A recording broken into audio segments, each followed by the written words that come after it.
डीडवाना जिले में कस्टोडियन जमीनों को सरकारी घोषित करने और उनका अधिग्रहण करने के विरोध में किसानों का विरोध प्रदर्शन 9वें दिन भी जारी है। सैकड़ों किसानों ने पैदल मार्च निकाला।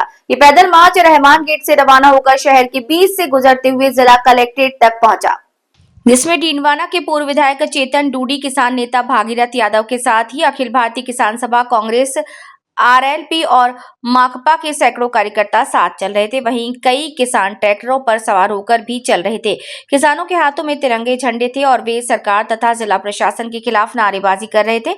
जिला कलेक्ट्रेट पहुंचने के पश्चात किसानों ने जिला कलेक्टर डॉक्टर महेंद्र खड़गावत के पुतले का दहन कर आक्रोश जताया। इस मौके पर किसानों ने कहा कि वे लोग आजादी से पहले और आजादी के बाद से लगातार इन जमीनों पर खेती करते आ रहे हैं, लेकिन जिला प्रशासन जानबूझकर किसानों से उनकी जमीन छीन रहा है और किसानों को बेदखल कर रहा है।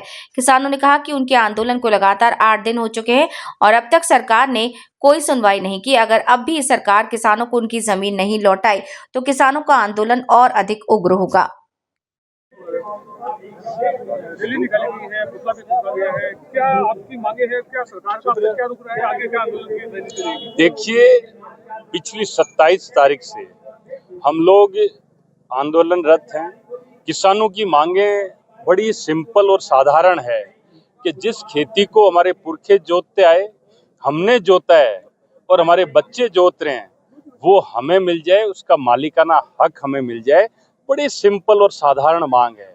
हमने ये सीखा भी है कि हमारे पुरखों को जो जमीनों का हक मिला, वो हक इसलिए मिला कि हमारे पुरखे उनको जोतते आए, उन पे काश्त करते आए और उस पे खेती करके अपने बच्चों का पेट पालते आए।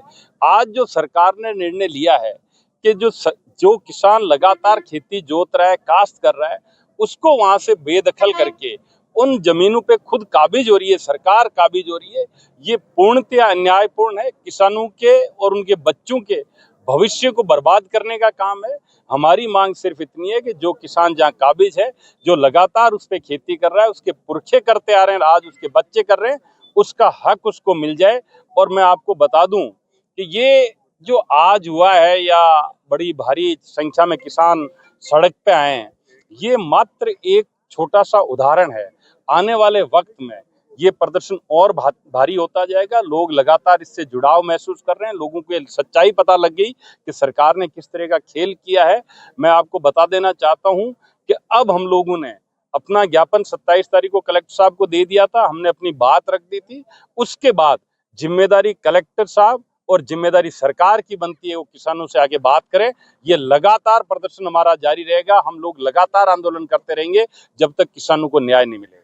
प्रशासन का कहना है कि हमारे बस की बात नहीं है, सरकार से इनको संपर्क करना चाहिए, जयपुर कूच करना चाहिए। क्या तो मैं ये बता देना चाहता हूं कि यहाँ पे जो कलेक्टर साहब या जो भी बैठे हैं अधिकारी, वो सरकार के प्रतिनिधि के रूप में होते हैं। हम उनके सामने जो बात रखते हैं, उनकी ये जिम्मेदारी बनती है कि वो सरकार से बात करे। और अगर उनके बस का नहीं है तो आगे जो भी, चाहे मंत्री हो या सरकार के कोई बड़े अधिकारी हो, उनसे बात करें और हमें आगे जानकारी दे कि हमारी ये बात हुई है। अभी तक 27 को ज्ञापन देने के बाद में हमारे पास किसी भी तरह के किसी अधिकारी ने सिर्फ ये बोलते जरूर आए कि आप आंदोलन ना करें, हम लोग बात कर रहे हैं, लेकिन कंक्रीट जब तक बात नहीं होगी तब तक ये आंदोलन जारी रहेगा।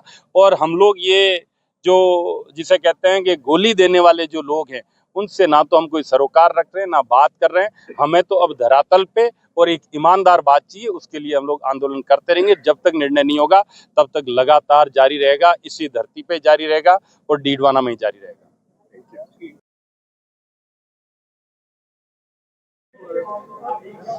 रैली निकाली गई है, पुतला भी फूंका गया है। क्या आपकी मांगे हैं? क्या सरकार का क्या रुख रहा है? आगे क्या आंदोलन की रणनीति रहेगी? देखिए, पिछली 27 तारीख से हम लोग आंदोलनरत हैं। किसानों की मांगे बड़ी सिंपल और साधारण है कि जिस खेती को हमारे पुरखे जोतते आए, हमने जोता है और हमारे बच्चे जोत रहे हैं, वो हमें मिल जाए, उसका मालिकाना हक हमें मिल जाए। बड़ी सिंपल और साधारण मांग है। हमने ये सीखा भी है कि हमारे पुरखों को जो जमीनों का हक मिला, वो हक इसलिए मिला कि हमारे पुरखे उनको जोतते आए, उन पे काश्त करते आए और उस पे खेती करके अपने बच्चों का पेट पालते आए। आज जो सरकार ने निर्णय लिया है कि जो किसान लगातार खेती जोत रहा है, काश्त कर रहा है, उसको वहां से बेदखल करके उन जमीनों पे खुद काबिज हो रही है, सरकार काबिज हो रही है। ये पूर्णतया अन्यायपूर्ण है। किसानों के और उनके बच्चों के भविष्य को बर्बाद करने का काम है। हमारी मांग सिर्फ इतनी है कि जो किसान जहाँ काबिज है, जो लगातार उस पे खेती कर रहा है, उसके पुरखे करते आ रहे हैं, आज उसके बच्चे कर रहे हैं, उसका हक उसको मिल जाए।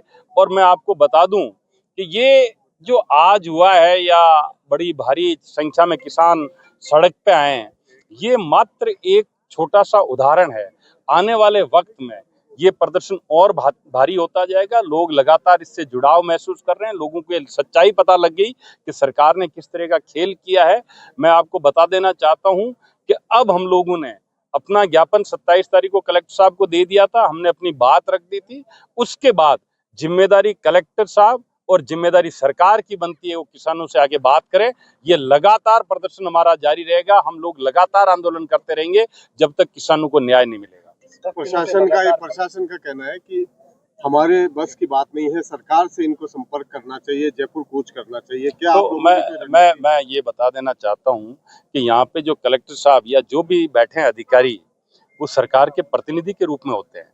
हम उनके सामने जो बात रखते हैं, उनकी ये जिम्मेदारी बनती है कि वो सरकार से बात करे। और अगर उनके बस का नहीं है तो आगे जो भी चाहे मंत्री हो या सरकार के कोई बड़े अधिकारी हो, उनसे बात करें और हमें आगे जानकारी दे। हमारी ये बात हुई है। अभी तक 27 को ज्ञापन देने के बाद में हमारे पास किसी भी तरह के किसी अधिकारी ने सिर्फ ये बोलते जरूर आए कि आप आंदोलन ना करें, हम लोग बात कर रहे हैं, लेकिन कंक्रीट जब तक बात नहीं होगी तब तक ये आंदोलन जारी रहेगा।